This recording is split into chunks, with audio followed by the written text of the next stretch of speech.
Disappointed. I hear that, they're upset about not having a seat. Well, they've had a seat for 3 years and a long time before that. This could have been settled very easily. Just a half-baked negotiator could have settled this years ago without the loss of much land, very little land. As part of a peace deal with Putin, would you be willing to consider removing all American troops from Europe? Well, nobody's asked me to do that, so I don't think we'd have to do that. I wouldn't want to do that, but that question's never really come up. Sir, do you support stationing European peacekeeping troops in Ukraine as part of this peace deal? If they want to do that, that's great. I'm all for it. If they want to do that, I think that'd be fine. Even if the Russians are... I mean, I know France has mentioned it. Others have mentioned it.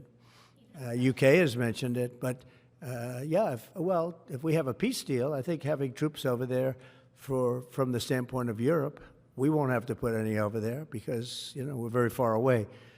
But having troops over there would be fine. I would not object to it at all. We're talking about this.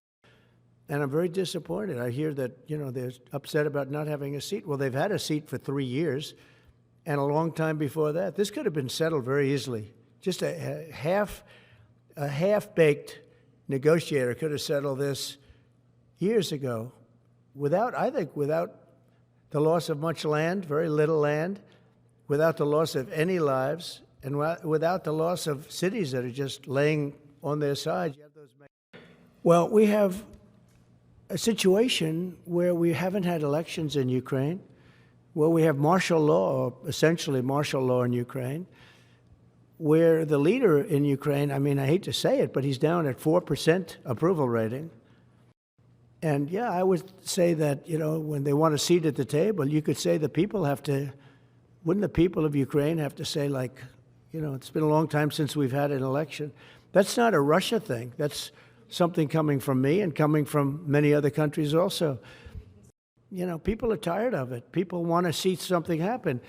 And, the other thing that it's been bothering me for a long time, because I solved the problem with NATO. They paid hundreds of billions of dollars into the funds of NATO when I said you got to pay, because the United States was paying for European countries, and then they take advantage of us on trade.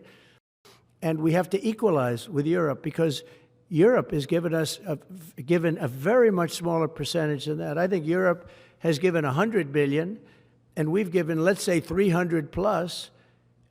And it's more important for them than it is for us. We have an ocean in between, and they don't.